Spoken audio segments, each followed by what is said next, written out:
Alright guys, welcome back. Here to another video. If you've been following my channel at all, or you look back, you can clearly see that a lot of time has been dedicated to the topic of Mormonism. I've had two discussions / debates with a fellow named TJ from his channel is Hailstorm. If you go to any of those videos, you'll see it's linked in there. But so anyways, it just kind of sets the groundwork. This hopefully is my last video on Mormonism, at least for a while. I have enjoyed studying it and researching it, and talking to Mormons, especially TJ. But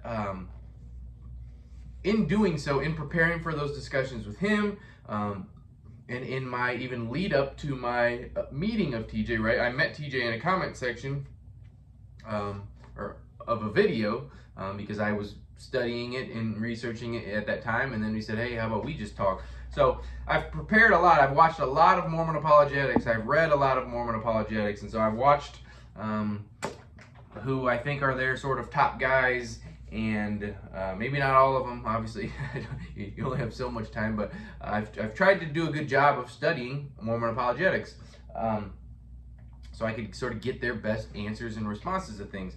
And anyways, in doing so, I found there's kind of, I'm going to title this video, 4 Things Mormon Apologists Should Stop Saying, right? And there might even be more, but these 4 specifically were things that would come up. They were very redundant, I guess, within the confines of Mormon apologetics, right? These things were said very often. So it's kind of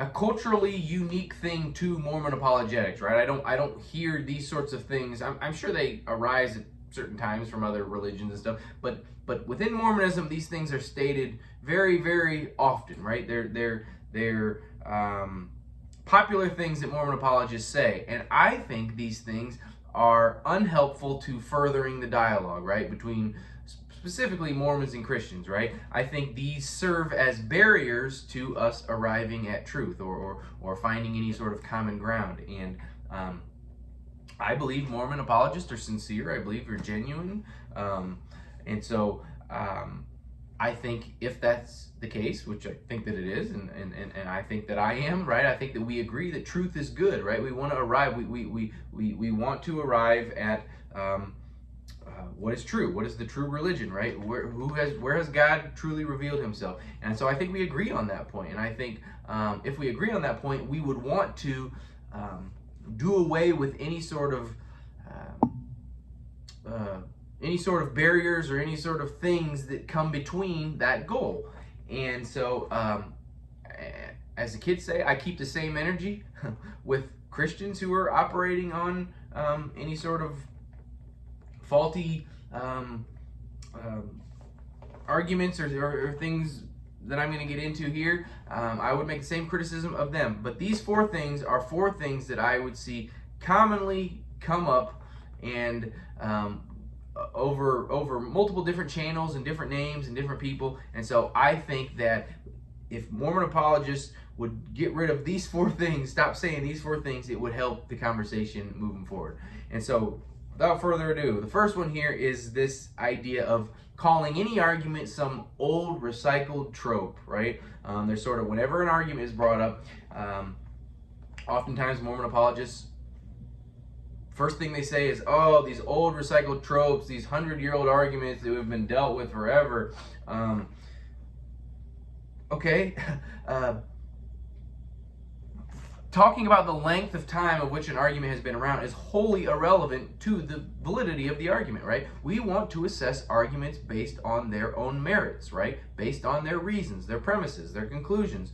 We want to address those things. We don't want to just hand wave away, or even potentially more dangerous, we don't want to give our audience or our listeners a faulty justification for hand waving away or not dealing with specific arguments because you've sort of instilled in them this sort of confidence that, hey, this isn't even worth dealing with. It's just this old argument that we've known about forever.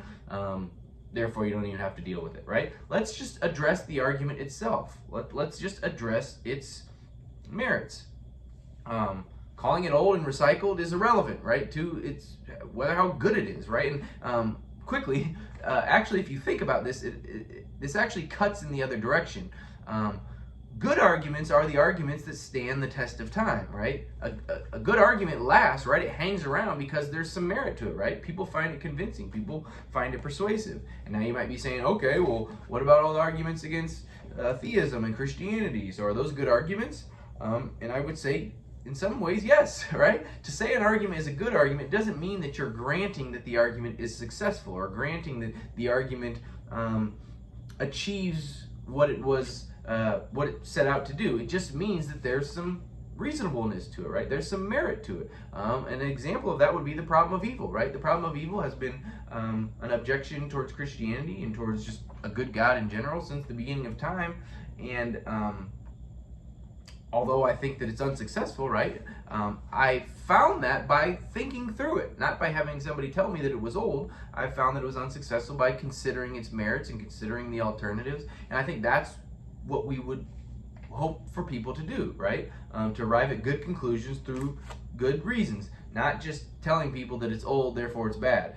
Let's put it out there and let the people decide as they may.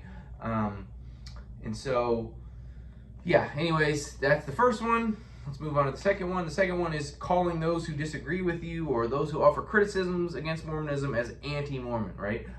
Even if in some technical sense, it's true that anybody who disagrees with you is sort of anti your view. I don't think that's right because, like, even, I don't know any other religious group who thinks that way. I never considered people who, atheists who offer criticisms of my Christianity as anti-Christian. I just consider them people who don't agree with my conclusions, right? They don't agree that it is the most reasonable explanation of reality, right? They are looking at the reasons and the evidence themselves, and they've arrived at a different conclusion. I don't consider them anti-Christian. I just think they don't think Christianity is true.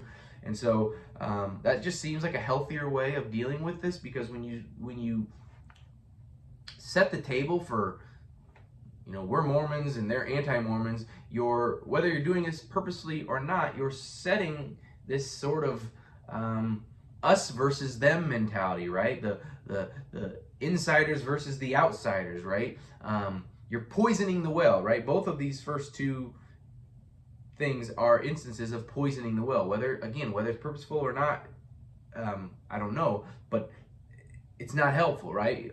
Because what happens here is you sort of give your audience, or you give your listeners, again, this sort of unmerited justification to hand wave away these arguments, right? Because in their mind, it's just, well, I don't even need to deal with these people. These people are just anti-us. They hate us. They hate the church. They hate our beliefs. So therefore, that's why they're coming up with these arguments. These arguments aren't actually good. They don't have any merit.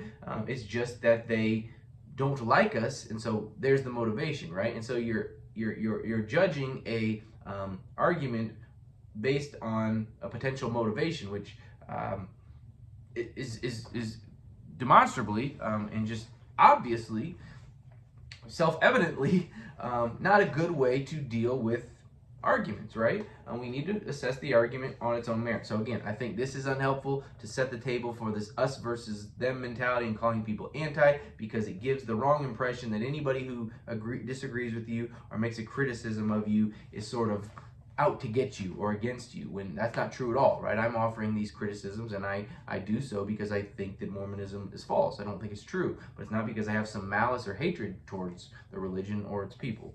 And so that would be number two. Number three, I came up with this in my second discussion with TJ in that debate. I'm a little proud of this one, actually. I call this the "have you read it" fallacy. So oftentimes within Mormon apologists, let's say apologetics, they'll be talking to somebody, a non-Mormon, and they may be discussing the Book of Abraham or the Book of Mormon, and oftentimes sort of a criticism is given, and then the response is, well, have you read it?